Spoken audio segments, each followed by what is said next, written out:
Okay, welcome back, everybody. Thursday trailgating here in studio in the foothills of the Pyrenees, just outside Confranc in Freetrail's secret village here.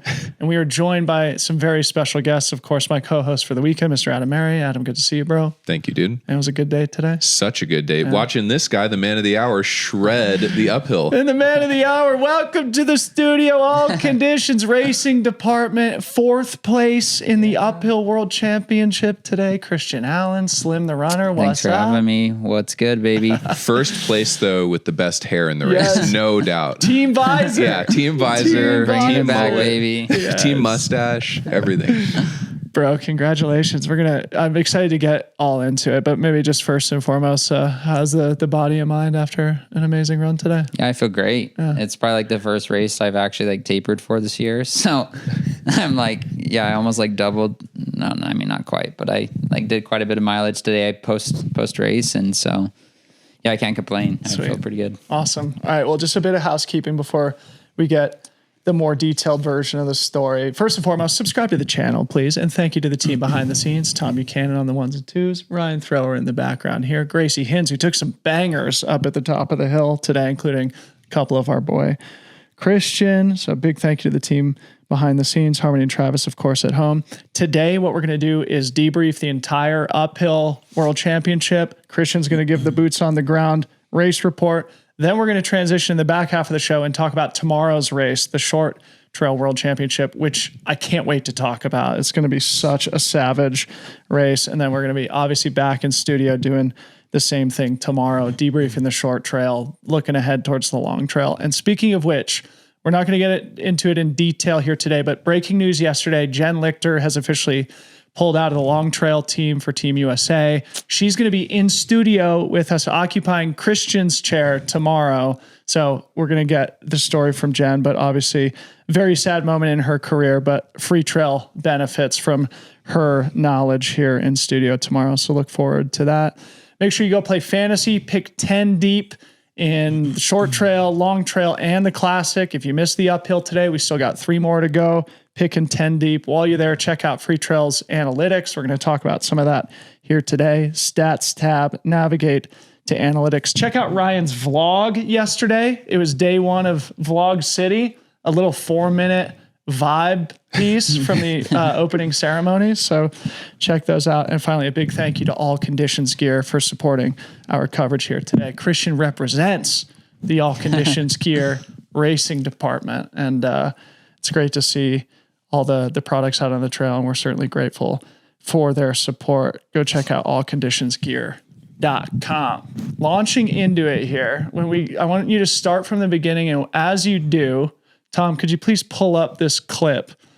What our audience is going to see is the men about a kilometer into the race, maybe a half mile into the race, where they transition from the wider dirt road onto the single track, and what they will see is that it was absolute mayhem. Bring us into the front of the pack.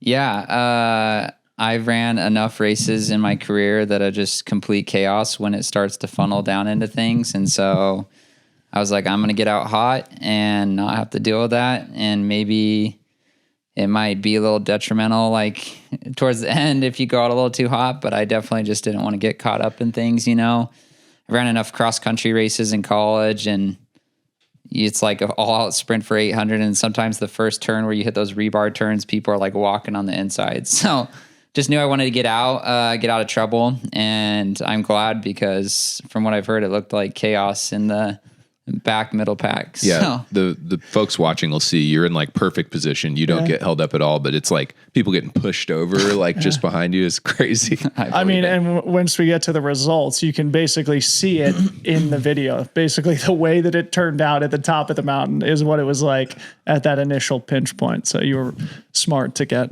out front there. Walk us through how it played out. Obviously, Remi was out front, a couple Kenyans. Were you jockeying around with some people? Because I think you were in 4th place at the checkpoint mid-mountain. Was there any dramatic back and forth happening up there? No, not really. I was kind of 3rd, and then Patrick was pretty close behind me when we started, and then he kind of passed me a little way at kind of in the beginning part, and then I just tried to hold on to him for a little bit. But obviously Patrick's a phenomenal uphill runner, so I wasn't able to hang on to him too much, but kind of in hindsight, I wish I'd just like gone with him because he kind of like gapped me a little bit. And then it seemed like we just stayed like a good 20, 30 meters behind. Like it didn't really change for like a good 2-3 miles. I was like, man, we're like running the same pace, just like 20, 30 meters apart. But yeah, so then I just kind of followed along there and kept it strong. And it seemed like I had fourth place secured for the most part, like when going on the switchbacks, but just try to push on the last steep section and see if I could catch anyone. And it was a little too late, but it was a good time.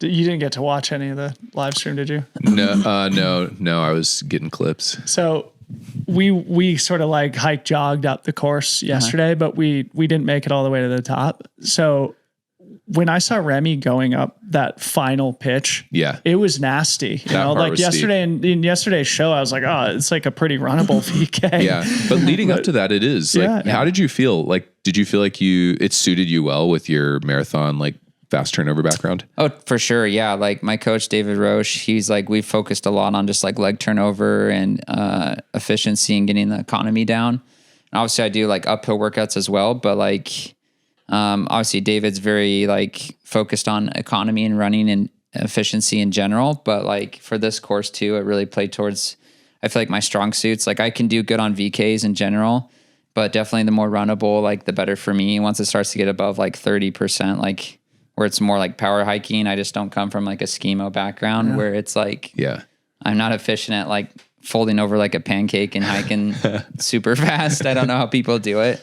They just blow my doors off even when I'm trying to run it. So it was great. The course was perfect though, because I think it was like an average grading of like 15-16%. Yeah. So we'll come back and talk about those who do have a schemo background here in a second. But I mean, fourth place, you must be super proud, but also mix of emotions. The first guy off the podium. The team got a bronze medal. How are you processing those two things? I'm sure it's a little bit of both. Wishing you would have stayed with Patrick, but also proud of your effort. Yeah. I mean, always in hindsight, it's like you always think you could give a little more, do a little more here or there, or stuff like that. A little harder to do in the moment when you're hurting and whatnot. But and it was a great learning experience. It was my first Worlds team to be a part of. I've just been in the college circuit for previous championships, haven't been able to qualify for it. So it was fun to be out here and push myself and compete against some of the best in the world. And obviously at the end of the day, you always wish you could just give a little bit more to catch that next guy. But yeah, there'll always be future ones, and hopefully I can just build off this and then continue to do better in the future. So what was your mindset like today? Like, was it a pretty positive headspace the whole time? Did you have like a mantra or something you were coming back to in the race? I'm just curious. Get inside your head. Yeah, I was feeling pretty strong, I think, and been in a pretty good mindset. Training's been going really well. I've been feeling really fit.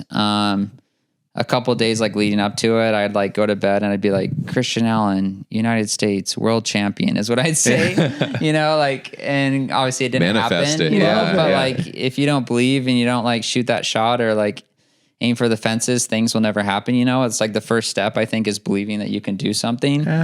And didn't Cole Hawker just put something out like that? Well, I don't know, but you made a post like a couple months ago about like, if you can't hit a home run if you don't swing for the fences. Yeah. Dude, it's like so true. Yeah. And I think there's like a line of being maybe like cocky and like, believing in yourself, but like, if you don't see people, I think like posting like, oh, I want to be at the world champs, or I want to like podium or win certain races, or, you know, win Golden Trail or whatever. It's like, maybe that's not the right athlete you should be signing or looking to do, because they don't have the faith in themselves to be able to get there. And like, granted, like some people can take it to the stream or like, oh, like kind of get cocky vibes, you know, but like, granted, it didn't happen today, but I knew if I didn't have the faith that I could beat everyone and like be there to podium, then like it wouldn't happen. Like that's the first step, is believing in yourself that you can do it. And I'm just hoping I can continue to build off fitness and eventually get there. So. Yeah. Belief before reality, as they say. And it's funny, we forgot to talk about Cole Hawker with Seth Ruling yesterday. It's like Seth's hero, who just got a gold medal in the track and field world championships in the 5K in Tokyo. But I can't remember where I saw it. It was probably like Sidious or something. But Cole had like been writing down in his journal every day, like, you have the fastest finish. Nobody can keep up with you. whatever. And, gold medal for him, 4th place for Christian, belief before reality. It's a great lesson there for all athletes. For sure. Yeah. It takes me back to like the first time I was All-American in college. It was a real long shot for me. Was subpar in high school, relatively speaking, in the college realm. But I grew up like kind of idolizing Billy Mills and his story and whatnot. And he talks a lot about like the whole psychology side of things, of believing in yourself and like imagining things. And so like around my house, my wife came home one day and she just saw tape all over the house. And I like taped up like all these phrases around my house of like best kick in the NCAA, you can hang with anyone, check out the All-American, like just like cheesy kind of things. But like, I was like, I got to go around the house and see these things until like I believe them. Like I see the words and it's like second nature, like, oh yeah, that's me. Like these are just describing myself kind of thing. Dude. And so next level mental game. Yeah, it was a cool story. Like I got injured that year, but I had these goals and I had people keeping me accountable that I told them about.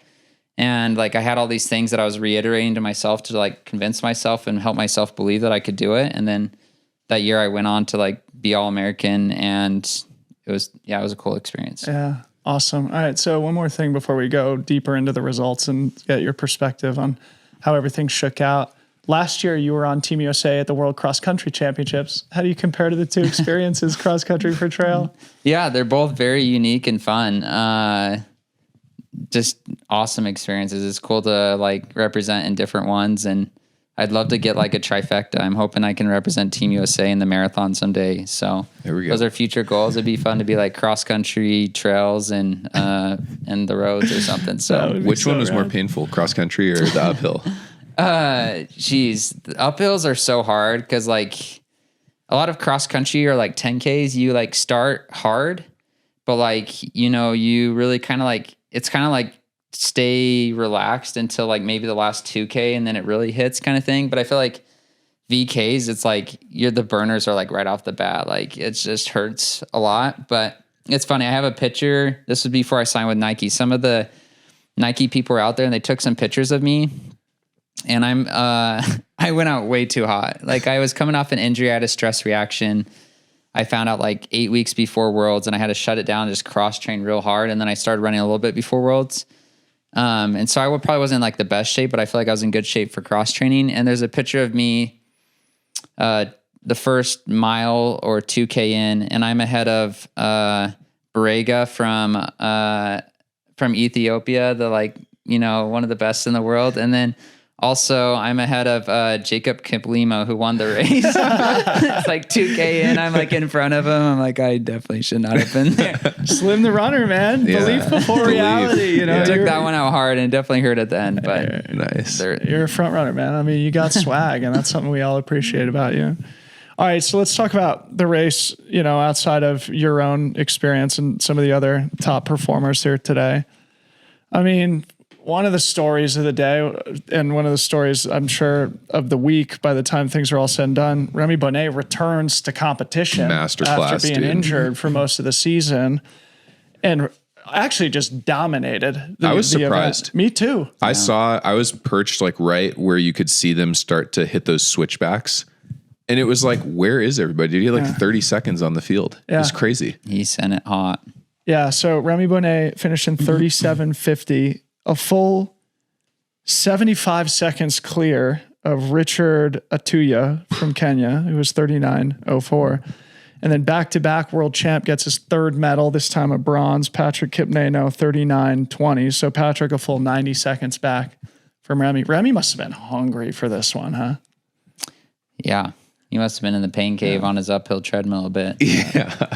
And we were talking about this yesterday, but Remi's a multiple-time world champion in skimo. You just mentioned you don't come from a skimo background. It does make for just, uphill thoroughbreds in Remi's case. We've always known him to be one of the best pure climbers in the sport. We talked about Matt Carpenter's record on Pikes Peak, which Remi famously took a couple of years ago. Here he is bringing home his first trail world championship. The dude is just an absolute ledge, first ballot Hall of Famer, and he's still only less than 30 years old, probably. Yeah, 100%. And he was doing a bunch of like bike training, I think, in the lead up coming off the injury. So cool to see the cross training translate. Yeah, for sure. Yeah. So then Christian Allen, 39:28, Slim the runner in fourth place, 5th place, Jacob Adkin from Team GB, Great Britain, 39.34, so about 6 seconds behind Christian. Eliud Cherup from Uganda in 6th in 40.09.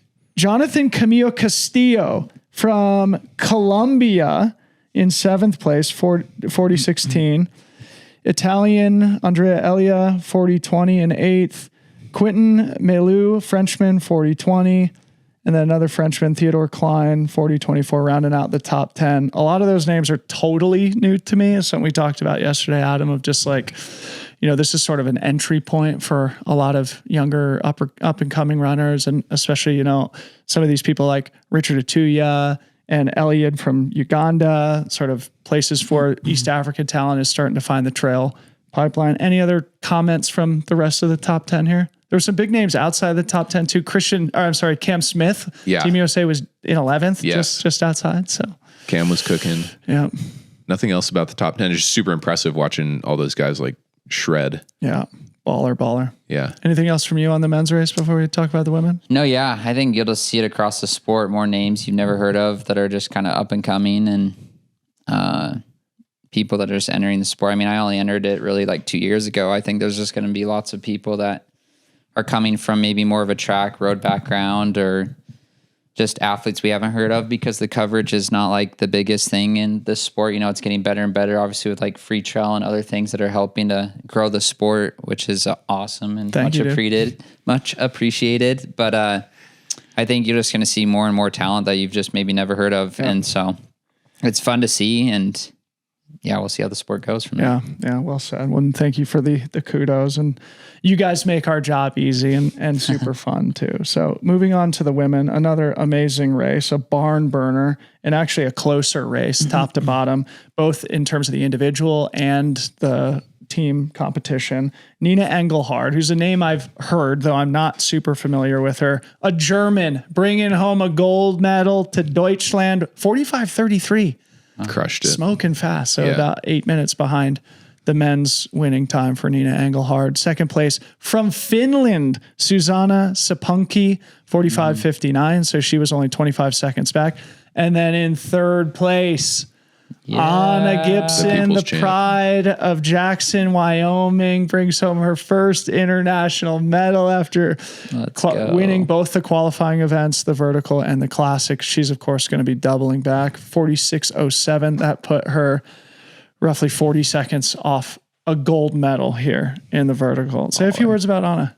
Anna's phenomenal. Yeah. It's been fun. We've been in the cross pass a couple times in different races, and I think the first time I met her, we were both on a Team USA, and she just balled out, and I was like, she's going to take this far. And obviously she's got the track wheels, and I think this course is like pretty advantageous for people that are like blend the track speed or just flat speed with uphill. And so she's a real strong climber. And then I think you take her speed into account. It makes sense, like totally on par with what I would guess. I thought for sure she'd podium.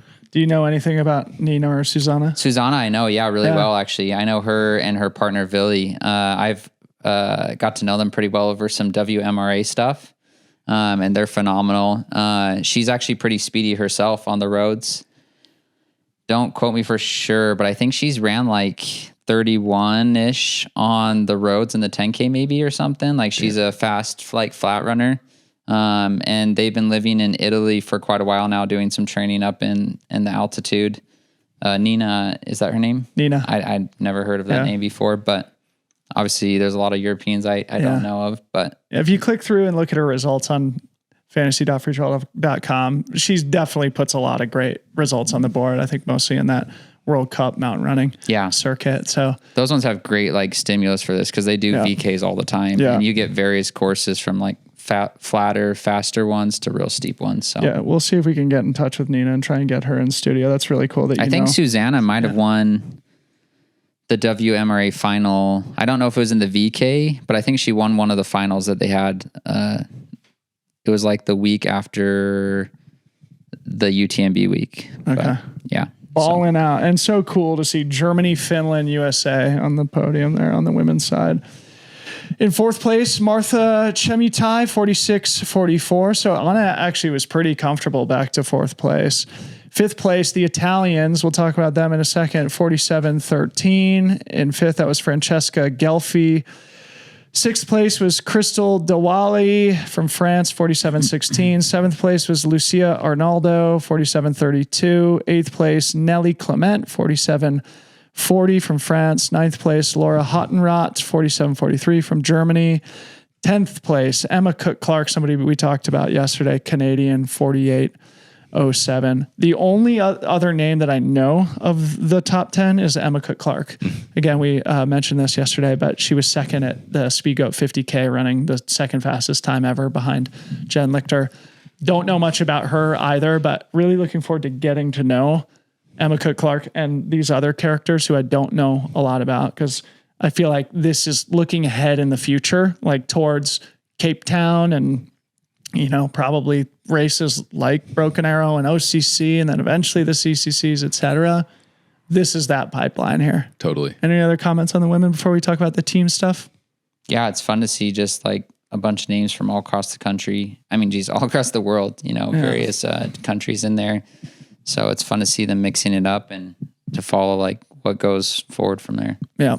All right. So the team competitions, this is stuff that we're going to be revisiting every day here as the results start pouring in. On the men's side, no surprise, Kenya wins the team competition here for the second cycle in a row, putting Richard Atuya, Patrick Kipneno, and I believe it was Philemon Kiriago who scored their third position. Second place was Switzerland, so Remi Bonnet pulling that Swiss team to a second place. And then in third place, the Stars and Stripes, led by Slim the Runner. Yes. Bronze medal for the USA. Heck yeah. Heck yes.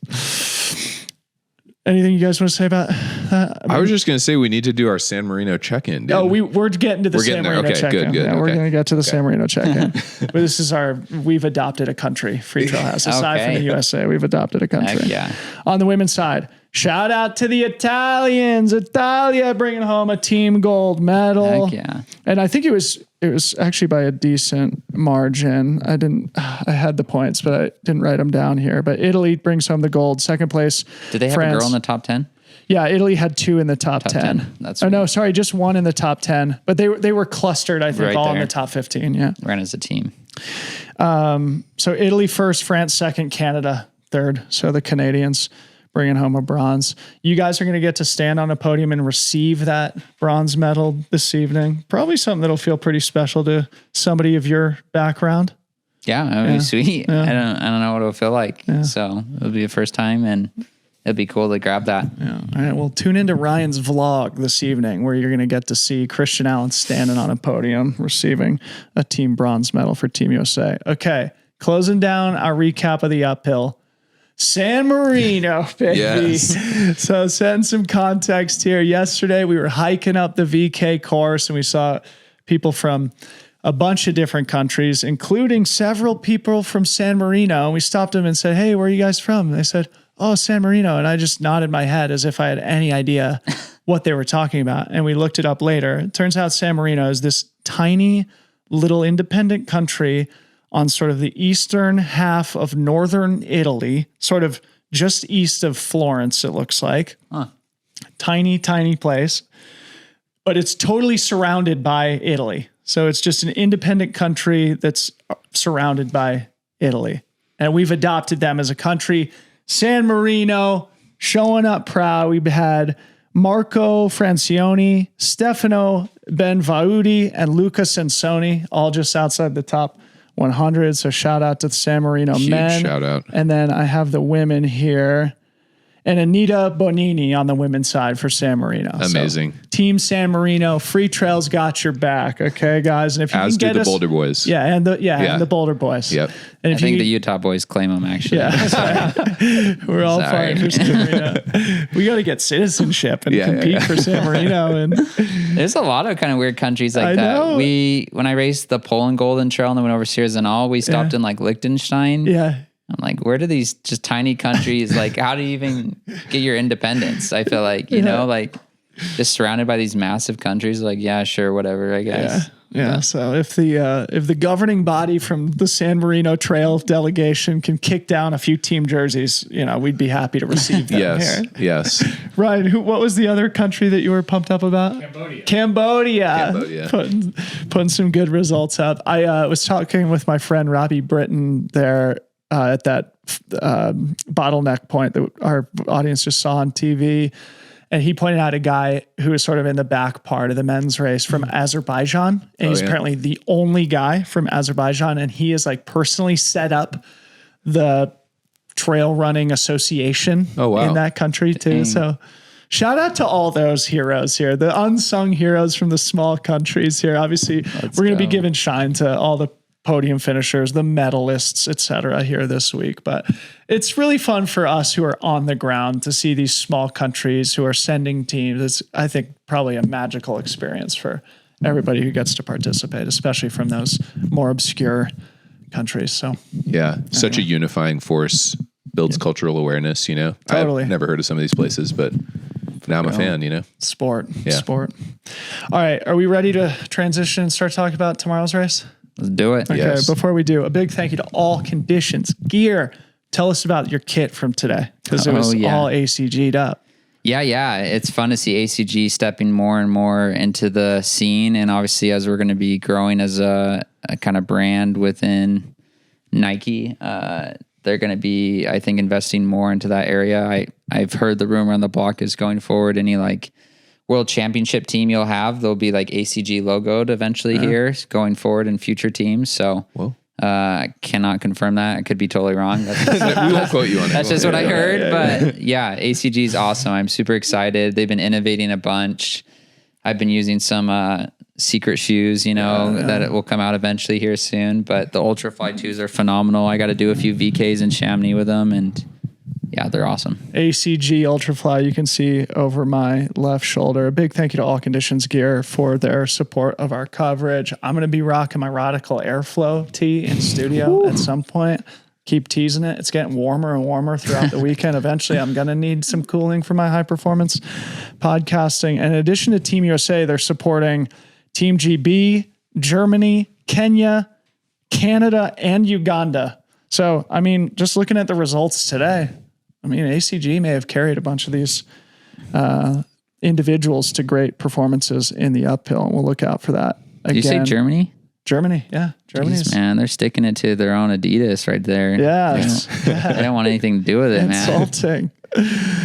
All right, let's start talking about tomorrow's race, short trail. So what we're going to do first, Tom, if you can pull up this course flyover. Again, this is compliments of my boy, Steven Searer from trailflow.io. Follow Steven Searer on X and then also on Instagram. He's Steven Searer on X and then Trailflow on Instagram. So trailflow.io is where you can see a lot of the cool stuff that he does, including these great visualizations of the course that the athletes are going to confront tomorrow. Statistics here. The short trail course, 28 miles even, 12,182 feet of climbing. Basically breaks down into 4 distinct climbs that it seems like get progressively smaller. In other words, the first climb is the biggest, the last climb is the smallest, but there's stuff in 12K of climbing into 28 miles. Maybe starting with you, Christian. If you were on the start line, I don't know how much you've looked into this course, how would you be thinking about it as a professional athlete? Oh, DNF for sure.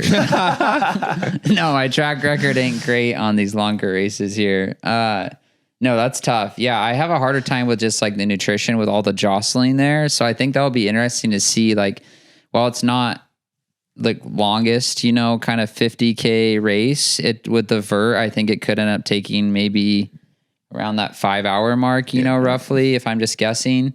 And I guess I've seen some of the course, and some of the course is really not much of a trail. They're just sticking flags on the mountain saying going that way and then come back this way. So, yeah, it'll be really interesting. I haven't seen a lot of the course, but the little parts I have seen, it's kind of funny. I feel like they have so many great trails around here, and they kind of just like make their own trails. They're not even using the trail system. So that's what Caleb said. Yeah, a lot of off trail, maybe not the most fast kind of trails, especially with the vert profile. So it's going to be a gutsy, just like have fun, go out there and make the most of it kind of race. Yeah, dude, it's a ball-in field, which we're going to talk Yeah. about here in a sec. Tom, can you just pull the Strava graphic up? And then Adam, I want your perspective on the course and how it impacts the dynamic of the race. Yeah, I mean, gosh, it's funny. I think it'll be very different than the long trail dynamic. I think these guys are going to get out pretty hot, to be honest, like especially with folks like Seth in the race and stuff that are going to want to get up to the front. I think there's going to probably be like several people who are trying to get up to the front. And I think that first climb is going to be like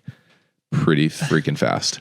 Yeah. We were talking about maybe trying to hike up to that first high point or close to it. We think there's a sneaky way where we might be able to go observe. Dude, another thing we saw today coming down from the chairlift is there's like a long road section. Really? Yeah. And so for some guys who have that better turnover, like they're going to benefit like from that. I don't know, maybe like a K or two. Do they run up the road? Down.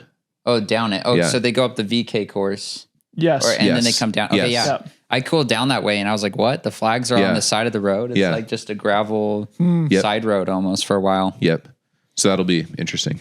Yeah. Super, super interesting. One thing I wanted to touch on, I mean, the conditions today were amazing for the uphill. Looking at the forecast for tomorrow, a high of 62, a low of 38. So it's going to be cold at the start, but I mean, it's like maybe the best racing conditions ever. For sure. It feels like this weekend. Like for those who are, I mean, I was just out doing a little jog myself and I was like, it is so nice right now. You know, in the sun, it's not hot, not cool, little breeze. It's like perfect fall temperatures. And it's sort of going to be like that throughout the weekend. At least it looks like that now. Does that bring up anything you guys want to talk about? I think for me, it just means it's like less about race execution, more about talent and fitness. Yeah. Yeah. I was just going to say, like, I think people will probably take advantage of that and like probably run a little harder at the beginning because, you know, the weather's not going to be a factor. Yeah. They actually have run this course as a, 50K quote unquote before. I can't exactly recall what the standard, like what the fastest times are, but I would expect this would be a massive sort of like course record, not only because of the weather conditions, but obviously because of the density of competition here this weekend too. Maybe we'll revisit that. Dude, tomorrow. Also just on the course profile thing. So this is like 28 miles, 12,000. That's quite a bit more than something like Broken Arrow or Speed Goat vert per mile wise. But those races, like people are running those full gas from the beginning, not like pacing it. They're just sending it on the first and then send it on the second lap. So I think people are going to send it. That would be fun for you to comment on too, because we had Grayson Murphy in your chair yesterday and she was like, yeah, one of the things that sort of surprised me is that in these longer races, it's not like you're running easy. Yeah. And you guys, she did Speed Goat this year. You're a past Speed Goat champion and you've managed, that transition from short distance to mid distance, you could call it. Any comments? Yeah. I mean, I just feel like the way 50Ks and like even it's creeping up into the longer distance that are starting to trend, it's like you'd think it'd be ideally a little easier to like fuel, but like now they're just more and more intense, I feel like. And it's just hard because it's like you're climbing these uphills and you really don't want to like fuel as much because you're like, I'm like breathing hard, working hard, but it's like, it's way harder to do it on the downhill, at least for me personally, with all the jostling and stuff. So it's like, you got to get it in on these uphills while managing your breathing and like your heart rate and whatnot. So it'll be really interesting. The other thing I'll say is I came out here on a whim actually and raced a 50K in the Pyrenees, a little east of here earlier this year to try to get in for OCC. Valderon. Yeah. Valderon. I was not quiet. The longest run I'd done previous was like 18 miles, kind of coming off the injury, but I just wanted to see if I could get to OCC. Didn't quite work out, but like what I've noticed in these is like, and it sounds like there's a lot of off trail here, is like if you get some sky runners, like the Italians that were in my race that were like kind of sky runner backgrounds in Valderon, like we hit the technical section. And granted, I literally had just busted my ankle like 6 days before, like the worst I've rolled it in like 5 years. And so we got to that part and I was so slow. Like he gapped me, like we were like side by side for the first 7 miles. We hit this like technical grassy off trail kind of course. The bro was gone like within like, I swear, like a couple minutes. I was like, holy cow, this guy's flying. He's like, oh yeah, I love sky stuff, like sky running, crap. And I was like, oh man. And then like, I think maybe had my ankle been a little more confident, I could have held with it. But I think a lot of these like Europeans that come from more of the sky background, like they're going to eat this stuff up because there's a lot of off trail, like grassy, technical in the sense that the footing, if you place it wrong and slip on some grass, you can roll it real easy and whatnot. So like, I do think, like you said, it'll come down to fitness and like talent, but I do think sometimes like you could be a really talented, good 50K runner. Like if we look at our Broken Arrow course, but that's very runnable. Like there's really not, it doesn't really match the type of terrain we'll see here. So it'll be interesting to see how some runners that maybe aren't used to that as much. That's super interesting observation. And we talked about Christian Minoguio yesterday. He was running Long Trail, who gave Jim Walmsley a run for his money at OCC. He's the 2-time defending skyrunning world champ. So we'll talk more about him tomorrow, but great observation. The sky runners are probably primed for good ones here this weekend. Tom, if you can pull up the index graphics, starting with the women. Boys, you have these in your text messages if you want to look at what the audience is going to be seeing here. We're starting with the women. And again, just setting the context here, we did this for the uphill race yesterday. But what we're looking at here is the average UTMB index by country, starting with the women. So this is the average UTMB index score for the top 2 or 3 runners in the race tomorrow. This is basically how we're assessing which countries are bringing the strongest athletes to the start line tomorrow. In the women's race, we see France leading the pack, average UTMB index score of 781 for their top 3 athletes. Spain in second with 774. Switzerland in third, 769. And then the US and Sweden tied in fourth with 750. The men, I think we have more to talk about here, but before we do that, any comments on this from either of you guys?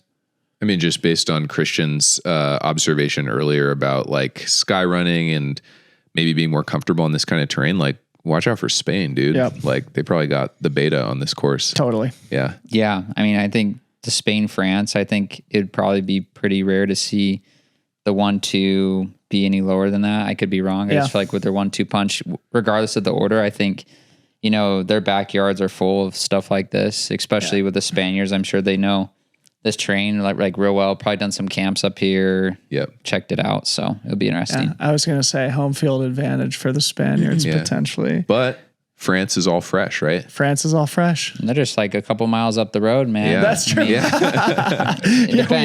are just a couple miles from the French border here. So the Long Trail race actually does touch the country of France. Short Trail does not. But anyway, Tom, if you could go to the men here, I think this is going to be really interesting to chat about here. All right, so same thing. Average UTMB index score, the top 3 runners by country. In first place, Italy by a hair. 915 average UTMB index for the top 3 Italians. And nobody's carrying that. They're all like right there. Right. Ballers. Yeah. And then in second through fourth, tied with the same exact UTMB index, USA, Spain, France, all with an average UTMB index of 908 for their top 3 athletes. And, you know, if we're basically splitting hairs here, you could basically say Italy, United States, Spain, and France teams are like basically equivalent. And then it doesn't fall off much to Switzerland. What this says to me is just like huge parity in this competition tomorrow. Like anybody's ball game. We're going to get to the individuals next, and it's really anybody's ball game if you look at that start list. But also for the team medals also, it feels like anybody's ball game. Although it wouldn't be surprising to see, you know, some combination of those top 3 take gold, silver, bronze. Totally. Yeah. Is this the US's men's updated team without Ryan Becker? Yes. Okay. So this is their index with. Yeah. Okay. Cool. And it's the top 3 ranked athletes for the team too. Okay. Cool. Yeah. Any other comments on that? Just think it's fun for the audience to be able to kind of see things from this perspective. Again, shout out to Travis Longcar, who puts all these analytics together. You can see them for yourself at fantasy.freetrail.com at any time. Navigate to the stats tab and then click analytics. Yeah. I don't know. It'll be interesting to see whether or not like France's freshness pays off, like since their athletes haven't raced recently. Again, Spain, I feel like is going to be one to watch. And I'm interested in seeing Davide Magnini race. Like I feel like I haven't been paying attention to him as much. So that'll be interesting. All right. Well, let's just start with that. Let's start with the men, start with the individuals. Christian. Oh, my boy, Daniel Pattis is up there. Yeah, your boy. Yeah. Has he, I mean, Speaking I know him of from the Italians. I know him from the Golden Trail circuit. Has he done many 50Ks, if any? No, I don't think so. So that's just purely like a kind of Golden Trail UTMB index from like those longer stuff. Yeah. So maybe let's start with the top ranked athlete in tomorrow's race on the men's side is Roberto De Lorenzo, Swiss athlete, been very consistent on Golden Trail over the last couple of years. Do you know Roberto personally? I do. Yeah. Roberto's awesome. Yeah. This may be a hot take. I mean, this is just me personally, like looking introspectively, but I feel like you can have some athletes that have pretty good UTMB indexes, but maybe doesn't necessarily show their true possible performances on these levels. Cause I do feel like the Golden Trail stuff and like some of these races where we can get good index scores doesn't quite correlate always with the 50K distances. And maybe I'm just speaking purely from a personal experience, having not had a lot of 50Ks go super well, but mostly like when I do those races, I can kind of like fake my fueling and get away with it if I'm having issues around the 3.5, 4 hour mark. And you can get some good UTMB index scores with there. But with this race where it's going to be maybe a 5, maybe even a little longer, 5.5 hour race, like those can like be very different. Like, you know, because Roberto is just like Daniel Pattis, like probably his first 50K, right? Yeah, like did he do I think OCC? he's done some. OCC, he didn't go well, yeah, though. he was on the start list. I think he had a really... Am I wrong? Or maybe I'm thinking he had a really rough day at Sears and all. He wasn't in the top 10. But he wasn't at top 10 there either. And that's what I'm saying is like some of these races, like Roberto's a phenomenal runner. No knock on him. But like I'll be curious to see if this UTMB index really correlates more once you get to these longer, you know, granted it's only an hour and a half, 2 hours longer than maybe some of these races. But yeah, because his longer races he's done this year that I'm familiar with is OCC, which I don't want to say went awful, but he wasn't top 10. And then Sears and all, I just heard he had a really rough day. Like I think he was super far back, like not even top 60. I could be wrong. And then he went down to the Mexico Golden Trail, which was a longer race. It was like a 3.5 hour race. And he did pretty well there, I think. He was like 4th. So, but it'll be interesting to see like this 5 hour race, how it does. I mean, I think he definitely has the right tools in his box to like hit it home, but it'll be interesting. And even with someone like Eli, I don't know like Eli's what he likes personally, like on course wise, but like I would assume coming from more of a triathlete background, like I know he really excels at the more runnable courses, which is kind of my forte too. So, but maybe Eli really likes the technical stuff. I don't really know for sure. So yeah, super, super interesting. All right. So coming back to the Italians who on the men's side are, you know, the deepest by UTMB index, though, of course, that is a, you know, less than objective sense of, I mean, you can't argue with the best way we can assess the strength of these fields. So we're using it, but Luca Del Pero is the top ranked Italian. Second is Davide Magnini, who we just mentioned. And third is Daniel Pattis. So that's sort of the strength that you see on the graphic that we just showed. Then if you look at the men's US team and the top 3, Eli Hemming, David Sinclair, Seth Ruling. That is a savage top 3 on the men's race. Yeah. The other 3 on the men's team, just to name check them, Max King, absolute ledge. Noah Williams, sort of an up-and-coming, young, really talented kid. Beast. And then Michelino Sinceri, who's been very good in these sort of mountain 50Ks too, and who's been training here. Maybe comments on Team USA, especially the top 3 dogs? Yeah. Well, based on like what Christian was just saying, like comparing Italy's top 3 to the US's top 3, like all those US guys have run 100K plus. So they have experience and Seth just ran states, you know, like a 14-hour race. So 15-hour race. So I do wonder if like maybe our team's a little more well suited to a longer race. Like a lot of the Italians have been running like 2-3 hour races. It'll be interesting. Super interesting. And I think it just comes down to like the course technicality. It'll be interesting to see. Yes. Like we know like Eli and David have like knocked it home at these very runnable 50Ks, and no knock on them. It's just like those are the kind of courses we have in the US typically, you know, and these like Europeans just get more practice on these more technical, similar type courses. I was thinking about that too. And I think Sinclair is well primed, assuming he's recovered well from CCC. He said he's had a great training block. He lives on the East Coast, which is much more technical. Yep. And I mean, just having been at Speed Goat last year, which is a technical race, maybe not at this level, it definitely requires some very technical skills. Sinclair, I think, is could be in for a really good one there on terrain like this. But it's a good segue because you just mentioned, but Eli, Seth, and David are all coming off long finishes, Western States and 2 CCCs. On the flip side, the French are rested. So let's look at the top 3 Frenchmen. The highest ranked Frenchman, Thomas Carden, who last year had a sick season. He was just outside of the top 10 of Trail Runner of the Year, mostly because he only raced in Europe. But he won the European Championships last year. He won Templier last year, and he won Saint-Élion last year, all roughly like 50-mile distance. So Thomas Carden is a name that a lot of Americans are probably going to be unfamiliar with, but he is an absolute savage. Dude, he has a strong year this year too. Right. Crazy. Yeah.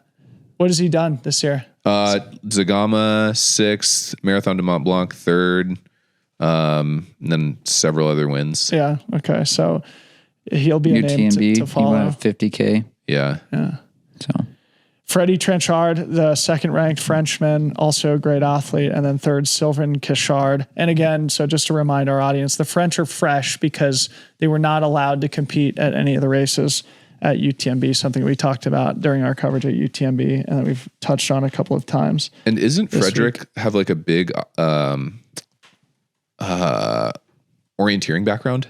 I think so. So a bunch of off-trail stuff. Like he's probably going to thrive on a course like this. We're going to come back and talk about that with the women too here. So just to plant that seed. Yep. Okay. And then the fourth country in the sort of power 4, we could call it, on the men's side, that are basically bringing equally strong teams are the Spaniards, the home field advantage here. So Manuel Marias, top-ranked Spaniard, absolute ledge. Stud. Yeah. Zagama champion, very good in technical terrain. Watch out for Manuel Marias. He's also won OCC in the past.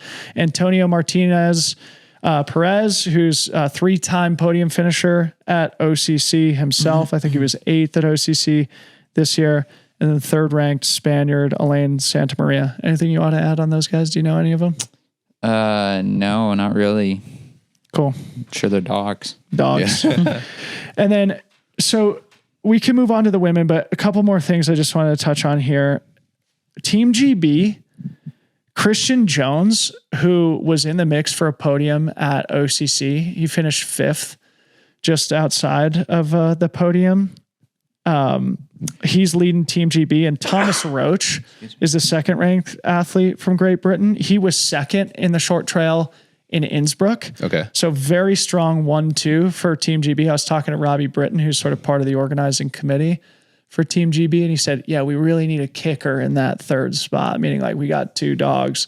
We need somebody to round out the team to put them in medal contention. So very, very interesting. And of course we could go like, 20, 30 deep here, but I think that sort of name checks a lot of our favorites for the victories and for the medals tomorrow. Maybe just a couple more as I scroll through. Johnny Luna Lima here on the Brazil team. Yep. So Johnny lives in Boulder. Yep.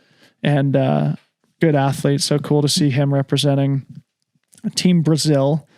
And then yesterday at the opening ceremony, remember John Stingray Onifa's wife came up, and she's a Freetrail fan. So we got a shout out Stingray from representing the Philippines. Yeah. So he's always got a bunch of fans in the chats whenever. Just a sick name too, so, man. Yeah. Stingray. Yeah. My boy. Stingray. I do think whether it's on the men's or women's side, like freshness is going to be a factor tomorrow. Yep. So folks who haven't raced in a minute, I think, are at an advantage. Like these guys coming off CCC, I think it might be tough. Yeah. Yeah. And you're just going to need that like deep reservoir of like willingness to suffer. Yes. Yeah. And oftentimes it takes a minute to recharge a battery like that, even if you feel good in training. Totally. Sort of a question mark. But if they can thread the needle, obviously David Sinclair, Eli Hemming have the talent to do it. And then it would be a good way to just punch out of the season and enjoy the fall. That's right. So one more hard day, boys. Find that deep reservoir. Moving to the women, we got to start with the defending champ, Clementine Jeffrey. She won in Innsbruck, a very impressive gold medal performance 2 years ago at the World Champs for Team France, led them to a team gold medal there too. I don't know if you know Clementine. Christian, do you? I don't actually. She ran OCC last year, the year that you did it, but skipped it this year, as we just said, because the French team wasn't allowed to. Were they going to get their croissants revoked or something? Yes. No more croissants for the year. No more croissants. That's brutal. Second place, silver medalist in Innsbruck, Judith Weider, who just finished second at OCC. Not much more you can say about her, except for that she also comes from an orienteering background. Yeah. And she's off a strong season this year too. Dude, that's crazy. She is a beast, and she's very consistent, like never has a bad one. So Swiss beast, Judith Weider. And then the other orienteer I wanted to mention here. Have you guys ever heard of Tove Alexanderson? Yeah.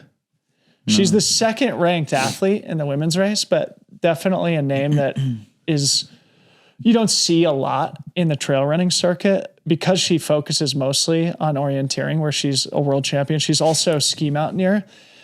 So they do a race on this 50K course, and Tove won that race. And I think it was actually about 5 hours. I can pull it up. But anyway, so she has the course knowledge here too. I'm trying to recall why I know her Here's name. where you know her. Yeah. 2020 in COVID, she crushed it at the Golden Trail World Final in the Azores when they took the whole season and compressed it into 4 races. So they did stage races almost? Yeah. Right. Yeah, yes. I think you're right. Yeah. Very, very interesting. Shout out. Naomi Lang has been smashing it on Golden Trail this year. Do you know anything about her, Christian? Yeah, Naomi's awesome. I got to know her fairly well over the years through WMRA originally, and then I've raced against her and chatted with her a couple times at Golden Trail stuff. So pray for some rain, and she'll be out there podium. Trust me, she'll be winning this bad boy. There's no rain. She's a gnarly, just bad conditions runner. Phenomenal regardless of the terrain. She's very fit.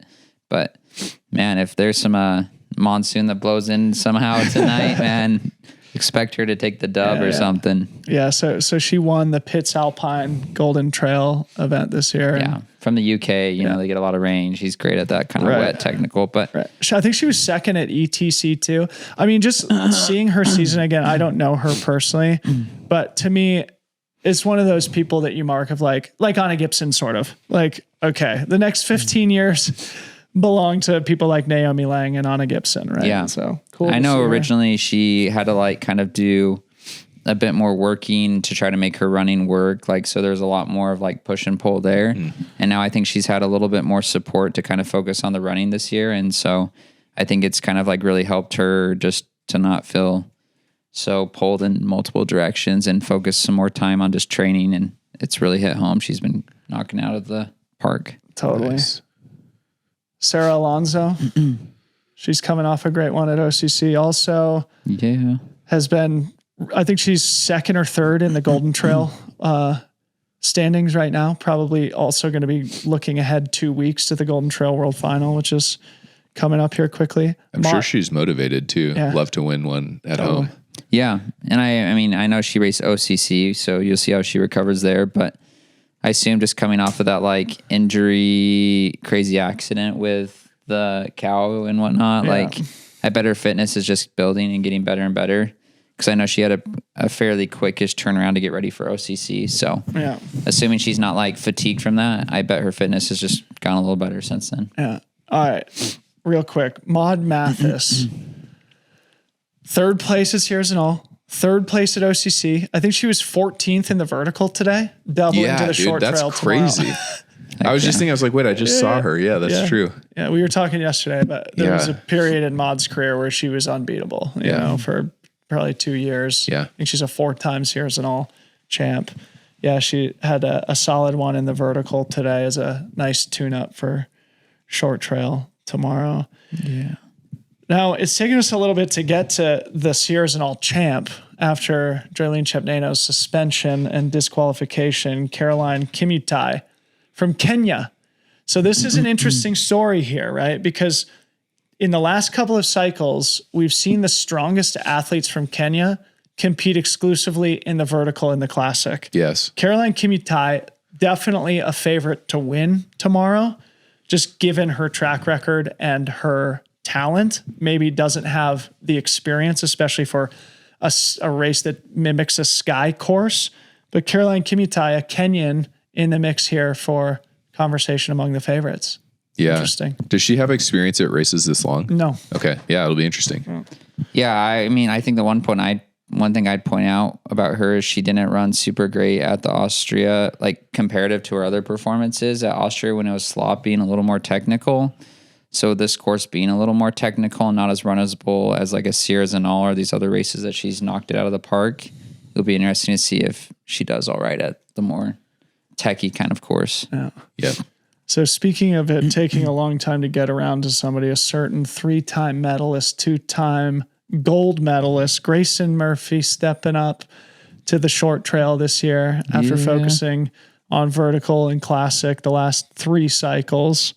What do you think about Grayson, Christian? How do you I was even going to say, like, I think obviously she's had a little bit of a harder time stepping up comparative to how amazing she's done at these lower races, but I was gonna say she might be a sleeper. Like, I think the more she does these, the better she's gonna get used to like the fueling and the pacing and all that. So like this could be her one that she knocks out of the court, like knocks out of the park finally, you know, is like, yo, I've got things dialed. I got a few of these rust busters out of the way, feeling good. And assuming her health stuff has been all going really well and she seems to be looking real fit, I think it could be a great one for her. Yeah, she's definitely capable. And I think compared to some of the other runners in the field, like you said, Christian, she's like learned lessons at each of these 50Ks she's done this year, Broken Arrow and Speed Goat. And so, yeah, I think she's primed for a really good one. Yeah, for sure. We talked to her yesterday. I asked her, I mean, coming off a gold medal in 2019, a bronze and a gold in 2023, like,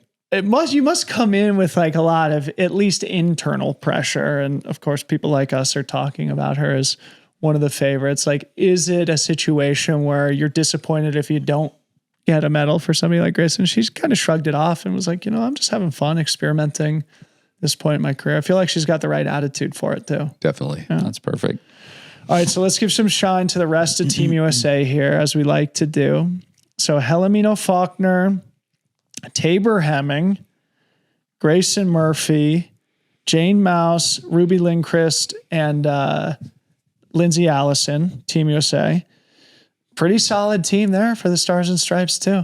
Yeah. And I got to say, all their parents were really happy we went to the opening ceremony yesterday. Yes. We haven't talked about that yet, but Adam and I had to carry the American flag at the opening ceremony yesterday. Somebody had to do it, dude. They told us only 5 athletes could go, and I think everyone's like, oh, well, I don't want to be the guy that takes it, and then no one took it or something. Yes. But it's also hard. I feel like it would be nice if they did it like 2 days before, like the uphill, because I was like, I don't really want to be on my feet. And No, so don't blame you, but I don't know if we'll talk about it in the episode today, Diva, but that was a shame. The opening ceremony is rough. Well, maybe we can finish with that. There's just a couple more people I just want to give shine to. Real quick. Go ahead. Just about Ruby. Like, she's from Alaska. Yeah. Like, really good technical runner. Could watch out, you know. So we talked about this off screen, but the Alaskans here for Team USA, it's kind of an interesting sub story. Claire. Share some more. Yeah. Well, yeah, just like Ruby is she's had a great year this year, last couple of years, very comfortable on technical terrain. So I don't know if a lot of people are picking her for like a podium result here, but I think she'd do really well. Yeah. So not just Ruby, but also Trace Knopp and Claire Rhodes, who are both racing in the long trail. Yeah. Where, as I understand it, there's a lot of that grassy high mountain tundra, of which they have miles and miles in Alaska. So this might be an Alaskan's course here this weekend. And then we've talked about a couple of people who are like stepping up. Yeah. Go ahead. Dude, just also like Helen Mino Faulkner. Yeah. Like she was fighting with Jen, like right to the line at Broken Arrow. She's so fit and ready. I'm very excited to see her race. And like, especially seeing, so Jen broke the course record there. Yeah. Then smashed the course record at Spigo. Yes. So that makes Helena Faulkner's performance at Broken Arrow even more impressive. Yeah. So from memory, Jen Lichter, Helena Faulkner, Danny Moreno were separated by 70 seconds at Broken Arrow. Yeah. Well, and Helen and Jen were like battling all day, you know, like trading leads and stuff. So yeah. So fun. Yeah. And you were talking about HMF's hot YouTube channel. So we got to go check that out. Running Rants with Helen. Right. Shout out. Check it out. All right. Fun stuff for the Americans. We've talked about a couple of people who are stepping up in distance. People like Naomi Lang, people like Daniel Pattis, Roberto De Lorenzo, Malin Osa, the Spaniard, young Spanish superstar, home field advantage, stepping up out of that Golden Trail style of racing that has become her bread and butter. She's, I think, ranked in the top 5 for Golden Trail right now globally. Malinosa is definitely going to be a fun name to watch this year. And she's done several 4.5 hour efforts. So has she? Yeah. Like Zagama and stuff. So one to watch. Yep. And then the final person I wanted to give shine to is Jade Bellsberg from Canada, who I think finished 12th today in the women's race. Rye, can you fact check me on that? Or I can, but either way, a solid uphill race from Jade Bellsberg, bouncing back just one day later and doing the short trail. She had a fun story where 13th she was today. Thank you, Ryan. She had a fun story where she has dual citizenship, Canadian and American. She qualified for every team for Canada. Plus she was second at the Gorge Waterfalls 100K, which was the US qualifier. So she would have qualified, or I think she qualified for 3 Canadian teams. Yeah. And because she has dual citizenship, she could have qualified for the American team. Obviously you can't race for both countries. But the cool thing is, can you in different races? That'd be interesting. No, of course not. No. But I mean, it shows her versatility. So we talked about in the show yesterday. So Jade Bellsberg, we'll see how much the uphill effort today is in her legs tomorrow, but certainly somebody we're going to be watching out for and cheering for out on the race course. Shall we finish with the opening ceremonies yesterday? Yeah, dude. We should. Were they bad? Because my mom even said something about it. Yeah, let me just set it up for the audience here. So we finished our show with this yesterday, and we said we will eat our words if we will go with an open mind, and we'll eat our words if we were wrong. But basically, our thesis was it is not right to host a world championship and not invite every single athlete to the opening ceremony. Yes. Evidently, only 5 athletes per team were invited based on what they said was space or traffic restrictions. Yeah. With that as our context, Adam, tell the people what we saw up in Confront yesterday. Well, yeah. So, I mean, I guess just to set the scene, like we had to drop somebody off in Haka. And as we're driving through Haka, heading back up Valley to go to the opening ceremony, we saw that this event that the PTRA had set up, all these athletes like streaming to this park, right? Like for something that's not an official opening ceremony, just like a little athlete PTRA get together. And so we were heading up Valley being like, this is going to be weird. That was down in Haka? Yeah. Yeah. Just like last minute because they put it together because of the fact that it's not right. Like all these athletes are here. This is a bucket list thing. They'll maybe never, most people will never get to do this again. And I was on a world team in Thailand, and I remember the opening ceremony being like one of the highlights, you know, like you're there with the whole team. Somebody's carrying the flag. You're seeing other people carrying the flag. They're playing epic music. There's fans, like spectators, family, people, like Thai folk, like out there just cheering. Yeah. And we get up Valley to Confront Estacion, and it's like literally in a parking lot with probably 150 people. I mean, there's like nobody there, dude. It was dead. It was dead. It was dead. Oh boy. I mean, they did their best to make it energetic, but it was not opening ceremony worthy of the races that we're going to see. And how great would it have been for the local community of Haka? Yes, to 100%. just have the teams walk around down the valley. Use the castle down there, man. Would have been a totally different scene. It's 15 minutes in Haka. away, you know, and Yeah. like we're in a remote section of northern Spain here. Yes. They don't probably get a lot of international tourists.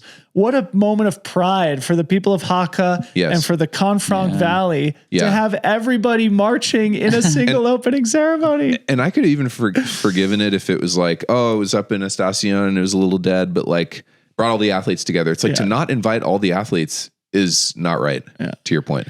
Yeah. So what happened was we see the guy who's there responsible for distributing the flags. And there's 2 flags for which nobody has shown up to claim.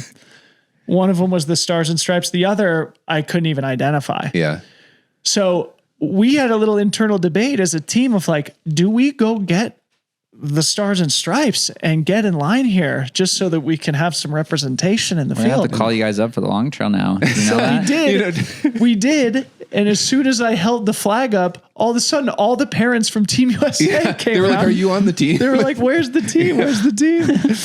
So apparently Team USA had a meeting that kind of conflicted with Might it. have run long. What I want to say is we have not talked to the race organization. We don't know what the rationale was. They could have had a good excuse for it. We don't know. It felt to me like it left us wanting more in the opening ceremonies. If I was an athlete, I would be disappointed not to be able to participate. But we don't know what the circumstances were, what they were dealing with as a race organization. So take that with a grain of salt. Yeah. I mean, regardless, it's every other year. There's a lot of time to prepare. And from a lot of the athletes we talked to, they were disappointed, you know, like felt excluded. I mean, that's why the PTRA took the initiative to do what they did. And kudos to them for doing it. It was probably Francesco Pupi. And yes. Well, I've even heard actually they told us on our little team meeting, they're like, if your team like wins or podiums, you can't have the whole team come support and cheer even. They said like, well, it was dead up there. Like we went and parked our car easily, went and got dinner in an empty restaurant. Yes. And then walked 2 minutes to the opening ceremony where there was nobody there. Yeah. Like to us, it didn't feel like they were constrained by space. Yeah. Not at all. Yeah. Tons of parking. Again, we went with an open mind. Yeah. One last thing. I talked to Megan Hicks about this from iRunFar. What she said is that there was some criticism last year in Austria that it went on too long. The athletes were tired. They needed to get home, get their stuff together for the competition. Of course, my mind went to, well, don't host it at 7 p.m. Right. Go to Haka at noon, take an hour and a half or whatever it's going to take. Yeah. All the media, all the fans, the local community, maybe most importantly, will get to go experience it. They all do their siesta in the middle of the day anyway, right? Like, and then the athletes can put their feet up in the afternoon and we're off to the races. Yeah. I don't know. in the Olympics, don't they even stage the teams? Like worst case, if you don't want to be there the whole time, you have certain time slots. Yes. You're like, hey, this country's this time. Show up, like 15 minutes before. After you walk through and do your thing, if you really want, you can dip out or whatever. And that's the thing about inclusion, it's like you can just invite everyone, and they can choose, athletes can choose to not come if they want to rest and stuff. But hopefully at future world championships, all the athletes and their families and spectators can come and celebrate. Yeah. And that's what I think was the reason why Team USA wasn't there, is because there was just genuine confusion of like, well, who is invited? Yes. And nobody had the explicit like, oh, you need to be there. So just nobody felt the need to be there. Yeah. So anyway, we flew the flag proudly, and yeah, baby. we were proud to represent. That's right. You guys are the 5th event of the week. We're doing the beer mile, right? Hell yeah. Team USA come out strong. All right, we've gone on long enough. I'm cognizant that you ran and smashed a race today. I'm sure you're eager to go back to your family and Thanks for recover pulling and through, dude. celebrate. Thanks for joining us. Yeah, thank you. Thanks for having me. Congratulations, buddy. I hope you're super Appreciate proud. it. Yeah. Good luck in the build up to CIM, where you get to change gears a little bit and run fast again. Yeah. All right. Any closing comments from you, Mr. Mary? I don't think so. Just good luck to everyone racing tomorrow, and excited. It's going to be a hell of a race. Excited to watch. Wait. And if you need to find a link to the live stream, we have it at fantasy.freetrail.com. So go to the short trail event, just click on the link there. Travis made it super easy. And speaking of YouTube, as we close here, make sure you subscribe to the channel if you're watching us there.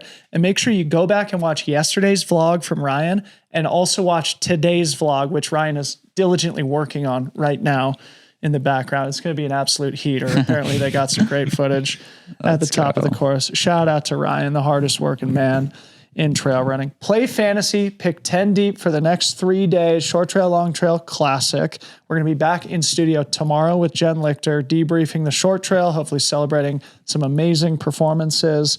We'll also preview the long trail, which I also can't wait to talk about. That's tomorrow's show. Go check out all of our athlete interviews. We were able to get a bunch of great ones, including just now with Katie Scheid and Tyler Green. So go watch all of those when you get time. Thank you to the team behind the scenes, Tom Buchanan, of course, Ryan Thrower, I just mentioned.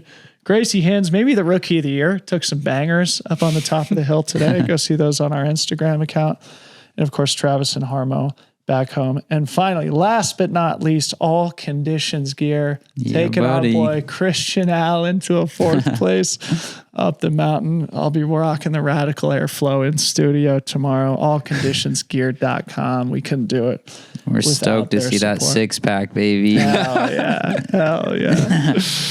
All right, folks. Thank you so much for tuning in. For Adam Mary, Christian Allen, I'm Debo. Peace out. Peace. Boy.